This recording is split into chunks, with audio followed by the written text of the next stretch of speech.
yang sebelumnya Xiaoyan telah bertarung sengit dengan Feng Qier, dan Xiaoyan berhasil mengalahkan dia. Namun sangat mengejutkan Feng Qier, dia mengetahui bahwa Xiaoyan telah mengambil darah dari suku Demon Phoenix miliknya. Namun untung saja Xiaoyan berhasil menyembunyikannya, yang akhirnya Xiaoyan dia dibawa pergi oleh Peng Zunze. Namun di sisi lain Li Zunze memerintahkan Feng Qier untuk memberitahukan ini semua kepada suku Demon Phoenix agar Xiaoyan mati diincar oleh sukunya. Ini akan menjadi seru. Cerita pun berpindah kepada Xiaoyan, Peng Junze, Mu Qingluan dan Lin Yan yang telah pergi dari paviliun petir angin. Di tengah perjalanan tiba-tiba Xiaoyan segera mengeluarkan api hijau dari tangannya.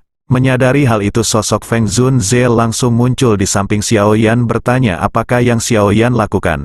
Xiaoyan tidak menjawab dan matanya menatap tajam ke arah api yang menyala di tangannya.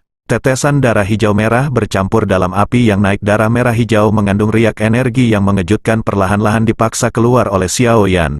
Melihat hal tersebut Feng Zunze, Mu Qingluan dan Lin Yan pun mengungkapkan ekspresi terkejut. Mereka tidak menyangka bahwa Xiaoyan telah menyembunyikan benda tersebut di dalam api surgawi. Tidak heran jika Feng Qier pun tidak berhasil menemukan keberadaan darah tersebut. Tak lama mungkin Luan pun berkata bahwa itu memang darah esensi Phoenix kuno, apalagi warnanya begitu pekat dan sepertinya itu hanya bisa dimurnikan dari darah beberapa Heaven Demon Phoenix yang telah mencapai kelas Dojun. Secara alami Mu Qingluan menyadari hal tersebut karena ia adalah anggota dari suku burung dari Mythical. Meskipun sukunya tidak dapat dibandingkan dengan suhu Heaven Demon Phoenix, dia memiliki pemahaman yang baik tentang suku mereka. Oleh karena itu ia bisa melihat betapa berharganya ketiga tetesan darah hijau merah ini secara sekilas. Ekspresi Feng Zunze pun berubah seketika saat ia mendengar perkataan dari Mu Qingluan. Heaven Demon Phoenix di kelas Dojun merupakan kekuatan yang sangat menakutkan. Ia bertanya-tanya bagaimana mungkin darah esensi Phoenix tersebut bisa mendarat di tangan Xiaoyan. Ia pun menghela nafas karena merasa beruntung hal itu tidak ditemukan oleh Feng Qier. Jika tidak, kemungkinan besar akan sangat merepotkan bagi mereka. Darah esensi Phoenix kuno di kelas Dojun sudah cukup untuk membuat suku itu menyiapkan pasukan untuk mengincar Xiaoyan. Feng Zunze pun segera berkata kepada Lin Yan dan Mu Qingluan bahwa mereka tidak boleh membocorkan masalah ini kepada siapapun. Mu Qingluan dan Lin Yan pun mengangguk ketika mereka mendengar perkataan tersebut. Mereka jelas mengerti masalah seperti apa yang akan dibawa Xiaoyan jika masalah ini menyebar. Tak lama setelah itu Lin Yan pun menyapu ke arah Xiaoyan dan berkata darah esensi Phoenix kuno telah dipaksa keluar oleh Xiaoyan. Namun mengapa ekspresi Xiaoyan saat ini masih seperti tidak baik-baik saja? Feng Zunze, Mu Qingluan juga mengarahkan pandangannya ke arah Xiaoyan ketika mereka mendengar perkataan Lin Yan. Mereka memang melihat bahwa wajah Xiaoyan benar-benar berwarna merah, darah suhu tubuhnya juga sangat panas dan terlihat ada ekspresi pahit di antara alisnya. Feng Zunze pun dengan cepat merasakan permasalahan yang dialami Xiaoyan dan segera menyadari bahwa ada lebih dari sekedar 3 tetes darah esensi Phoenix kuno di dalam tubuh Xiaoyan. Sisanya sepertinya tetap berada di dalam tubuhnya, namun Xiaoyan tidak bisa memaksa mereka keluar. Lin Yan pun menjadi sangat cemas dan bertanya apakah yang harus mereka lakukan menanggapi pertanyaan dari Lin Yan. Mu Qingluan pun segera berbicara bahwa bagian dalam darah esensi Phoenix kuno mengandung kekuatan garis keturunan dari suku Demon Phoenix. Tidak mungkin bagi orang biasa untuk menyerapnya, bagaimanapun konstitusi manusia jauh lebih rendah jika dibandingkan dengan binatang ajaib. Jika seseorang dengan paksa menyerapnya, kemungkinan seseorang akan meledak. Satu-satunya hal yang bisa dilakukan sekarang adalah membantu mengeluarkan darah esensi darah Phoenix kuno yang tersisa dalam tubuh Xiaoyan. Menanggapi hal itu Feng Zunze menggelengkan kepalanya kemudian berkata bahwa tidak ada cara untuk memaksanya keluar. Sebelum Xiaoyan telah menyembunyikan darah esensi Phoenix kuno ini dalam api surgawi untuk menghindari pencarian Feng Qier. Karena api surgawi memiliki suhu yang sangat tinggi, ini menimbulkan esensi darah Phoenix kuno ini menyebar di tubuh Xiaoyan. Dan sekarang darah itu telah menyebar ke seluruh tubuh Xiaoyan dan tidak mungkin untuk memaksa darah itu keluar. Mereka pun hanya bisa menggelengkan kepala menunggu dan melihat situasi yang terjadi dengan Xiaoyan. Sementara itu penampilan luar Xiaoyan bukan satu-satunya yang terpengaruh, melainkan bagian dalam tubuh Xiaoyan yang juga benar-benar kacau. Energi hijau merah seperti kuda liar yang berlari kencang melalui bagian dalam tubuh Xiaoyan. Xiaoyan memfokuskan api surgawi untuk menangkap esensi darah yang ada di dalam tubuhnya. Setelah cukup lama, akhirnya Xiaoyan yang pun berhasil membungkus esensi darah dengan api surgawi. Setelah itu Xiaoyan pun berusaha memurnikan energi liar yang dipenuhi dengan kekerasan. Proses pun berjalan cukup lama hingga akhirnya perlahan energi pun meresap ke tubuh Xiaoyan. Xiaoyan dapat merasakan bahwa saat ini tubuhnya benar-benar telah mengalami peningkatan kekuatan. Xiaoyan pun menghela nafas dan menyadari pembuluh darah dan otot-ototnya telah mengalami pembengkakan, namun tak lama tampaknya tubuh Xiaoyan benar-benar tidak menampung banyaknya energi yang telah dimurnikan. Sementara itu di sisi lain Muking Luan pun terkejut ketika menyadari bahwa Xiaoyan sebenarnya telah menyerap darah esensi Phoenix kuno. Feng Zunze pun sedikit mengangguk meskipun tidak ada perubahan dalam aura Xiaoyan, namun ia masih bisa merasakan kekuatannya telah meningkat dengan mengandalkan indera tajam dari seorang elit dojun. Muking Luan di sampingnya segera berkata bahwa darah esensi Phoenix kuno memang memiliki efek besar dalam meningkatkan kekuatan tubuh seseorang. Namun begitu tubuh tidak mampu menahan kekuatan semacam itu, kemungkinan besar tubuh tersebut akan meledak. Lin Yan terkejut ketika mendengar perkataan tersebut, dengan segera ekspresi di matanya pun berubah saat melihat ke arah Xiaoyan. Ia segera berkata sepertinya ada sesuatu yang tidak beres terjadi kepada Xiaoyan. Feng Zunze dan Muking Luan pun dengan cepat mengalihkan pandangan mereka ke arah Xiaoyan ketika mendengar suara dari Lin Yan.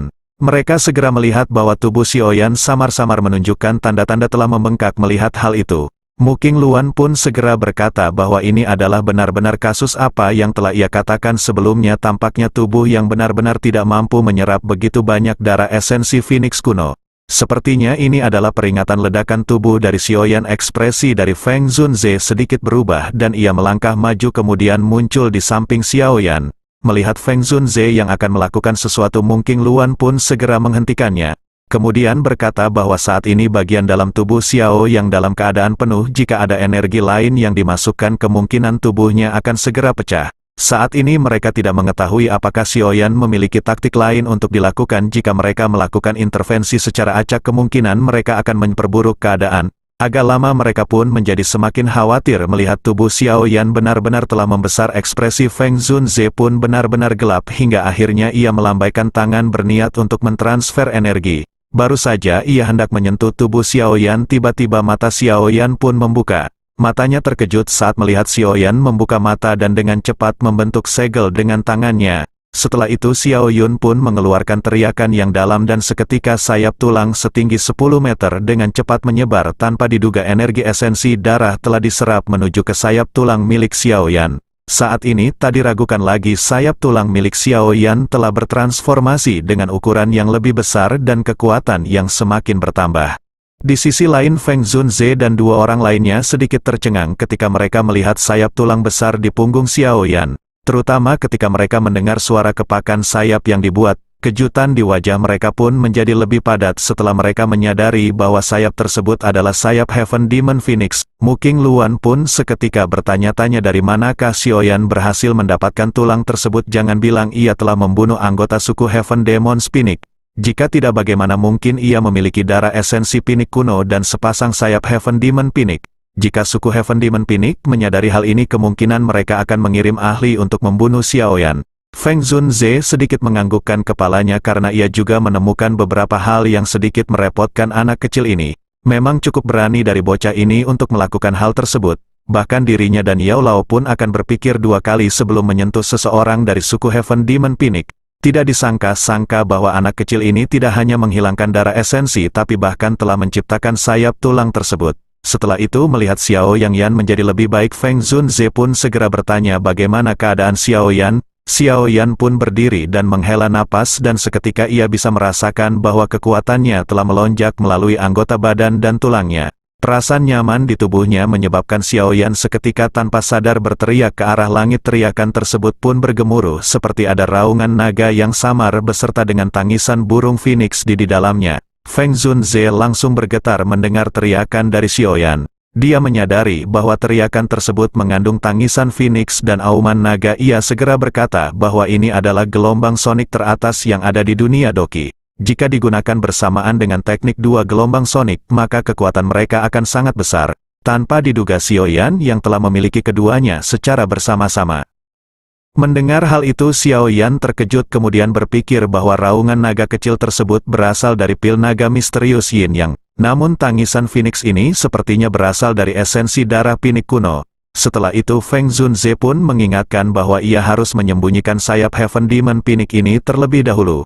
Cobalah yang terbaik untuk menghindari menggunakannya di masa mendatang. Jika suku Heaven Demand menemukan mereka, kemungkinan besar maka Xiaoyan akan menghadapi masalah yang sangat besar. Xiaoyan pun segera menatap ke arah punggungnya dan terkejut ketika melihat sayap tulang telah berubah. Tak lama setelah itu Xiaoyan pun segera mengembalikan sayap tulang ke tubuhnya. Feng Zunze segera menghela nafas lega setelah melihat bahwa Xiaoyan tidak menemukan apapun yang salah selama pemeriksaan rincin di tubuhnya. Dengan segera matanya pun menatap ke arah Xiaoyan dan perlahan berkata, karena Xiaoyan telah baik-baik saja, bisakah Xiaoyan memberitahu di mana gurunya? Setelah mendengar pertanyaan dari Feng Zunze, tinju Xiaoyan pun seketika menegang, kilatan sengit samar-samar muncul di matanya hingga akhirnya Xiaoyan pun segera menekan emosi yang berfluktuasi di dalam hatinya. Xiaoyan pun menghirup udara dalam-dalam kemudian berkata, seharusnya Feng Zunze juga telah menyadari masalah dari gurunya saat itu. Mata Feng Zunze menatap tajam ke arah Xiaoyan, kemudian ia berkata bahwa gurunya tidak bersama dengan Feng Zunze ketika sesuatu terjadi padanya.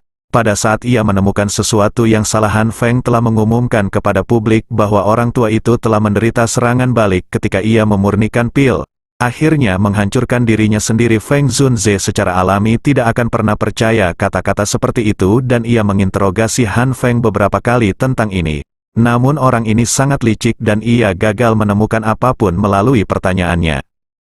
Setelah interogasi berlanjut beberapa kali, ia pun juga menghilang dari wilayah dataran tengah. Hanya pada saat itulah ia sama-sama merasakan hilangnya orang tua itu terkait dengan Han Feng. Namun ia tidak dapat menemukan informasi apapun tentang Han Feng setelah mencari di dataran tengah selama bertahun-tahun. Xiaoyan pun mengelola nafas pelan dan berbisik bahwa guru memang telah dirugikan oleh Han Feng saat itu. Tiba-tiba ledakan pun seketika terjadi dengan ekspresi Feng Zunze yang hampir seketika berubah menjadi gelap. Niat pembunuh yang padat melonjak keluar dari tubuhnya menyebabkan suhu di tempat ini turun secara signifikan.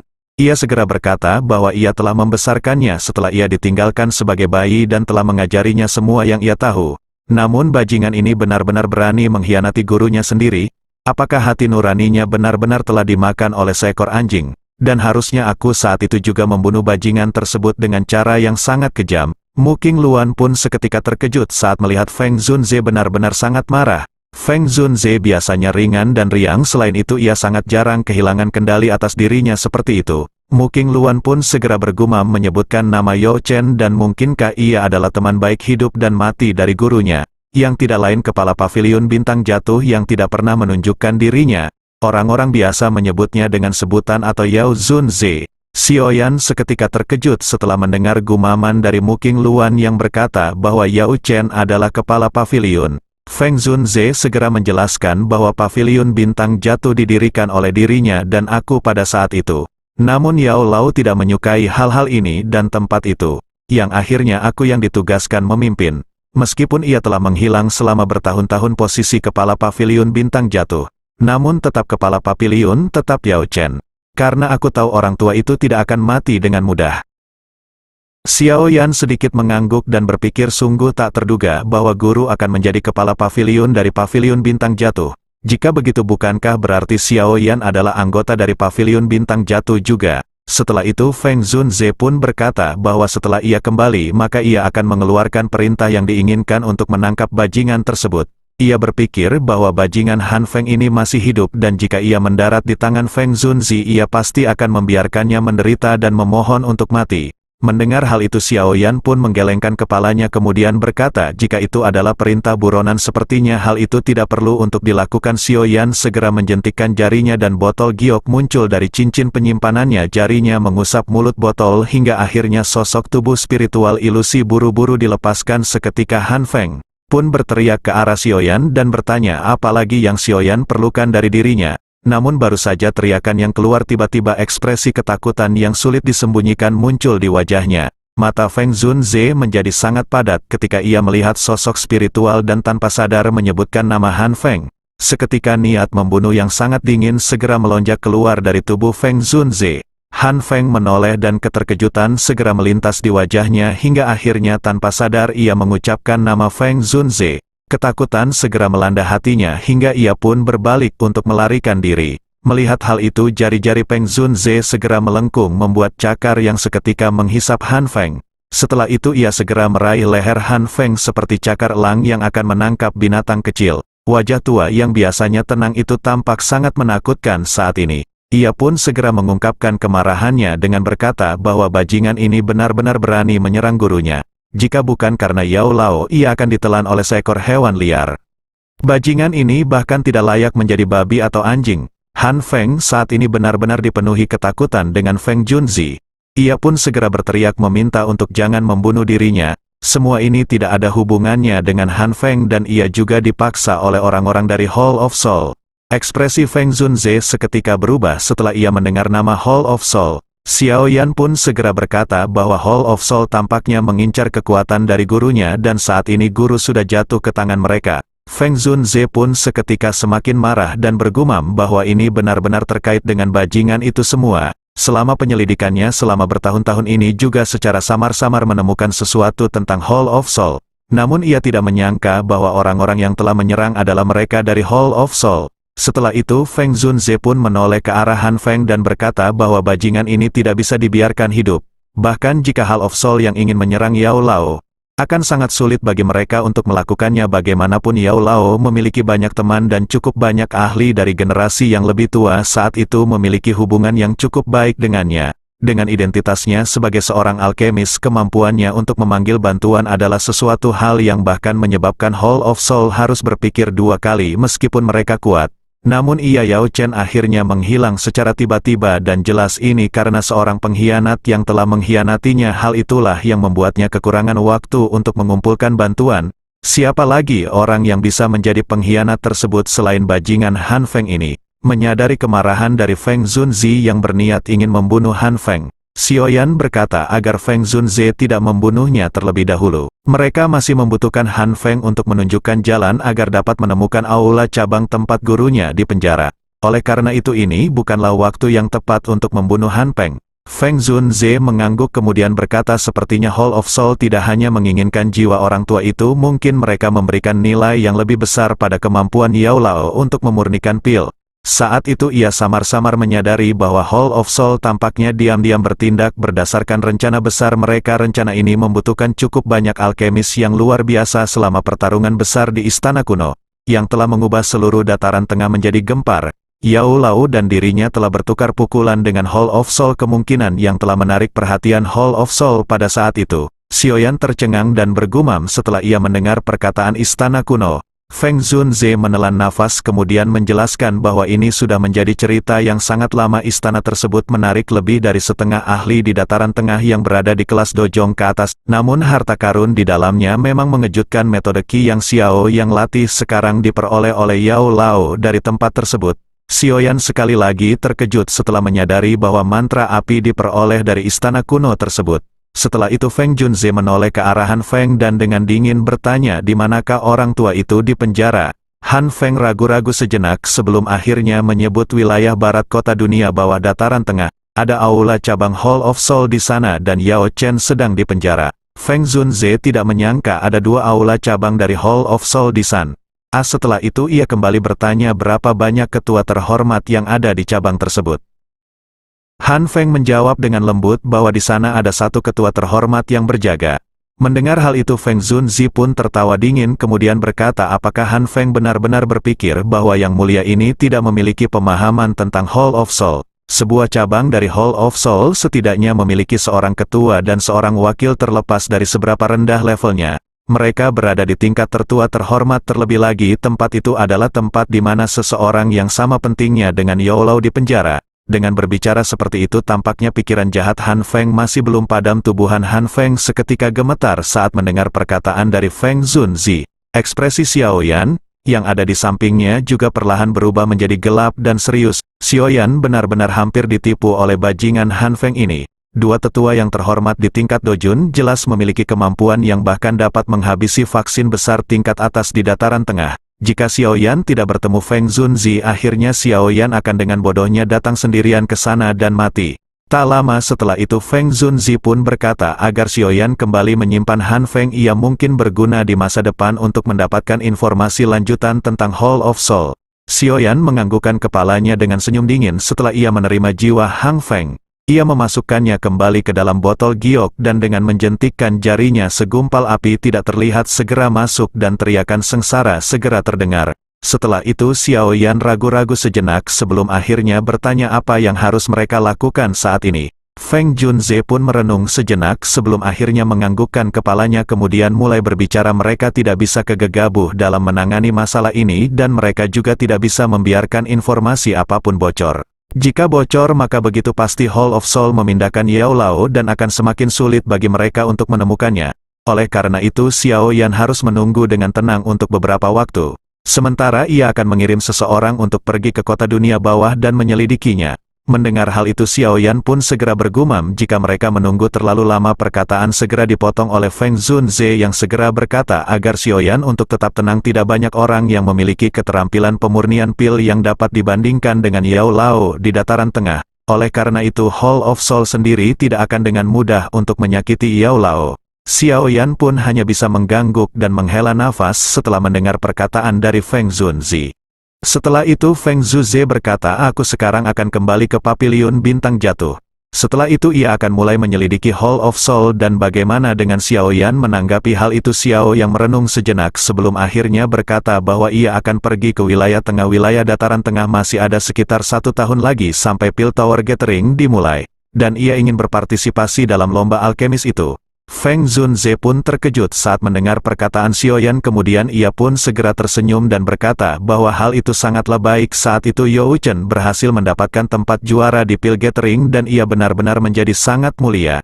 Menjadi muridnya tentu Xiao Yan tidak boleh mengurangi reputasi yang dimiliki oleh Yao Lao. Terlebih lagi 10 besar dalam Pil Gathering ini tampaknya dapat memperoleh hak untuk menaklukkan api surgawi 3000 Burning Flame dan mungkin ini memiliki daya tarik bagi Xiao Yan. Feng Junze pun tidak mengatakan apa-apa lagi setelah melihat bahwa Xiao yang telah mengambil keputusannya. Ia merenung sejenak sebelum akhirnya mengeluarkan sepotong batu giok tua di cincin penyimpanannya. Setelah itu ia pun menyerahkannya kepada Xiao Yan dan berkata agar Xiao Yan mengambil batu giok bintang ini di masa depan. Ia akan dapat mengandalkan hal ini untuk menemukan Xiao Yan. Selain itu, jika Xiao Yan bertemu dengan masalah apapun yang tidak dapat diselesaikan, maka Xiao yang dapat menghancurkannya. Dengan begitu, maka pasti aku akan bisa merasakannya dan segera datang. Xiao Yan pun mengangguk kemudian mengambil batu giok yang diberikan oleh Feng Junze dan segera berterima kasih dan Xiao Yan pun tersenyum. Kemudian Feng Junze menepuk bahu Xiao Yan dan berkata karena Yao Lao telah memberikan metode itu kepada Xiao Yan maka hal itu sudah cukup untuk mengatakan bahwa ia menghargaimu. Bahkan Han Feng mendambakan metode ini. Tetapi Yao Lao tidak memberikannya. Xiao Yan mengangguk dan teringat bahwa Yao Lao telah menghabiskan banyak usaha untuk Xiao Yan. Oleh karena itu Xiao Yan pun di dalam hatinya memperlakukan Yao Lao seperti ayahnya sendiri selama bertahun-tahun ini. Ia secara pribadi telah melakukan banyak upaya untuk mendapatkan kekuatan untuk menyelamatkan Yao Lao. Setelah itu Feng Junze pun berkata kepada Xiao Yan agar ia harus lebih berhati-hati ketika ia sendirian di masa depan.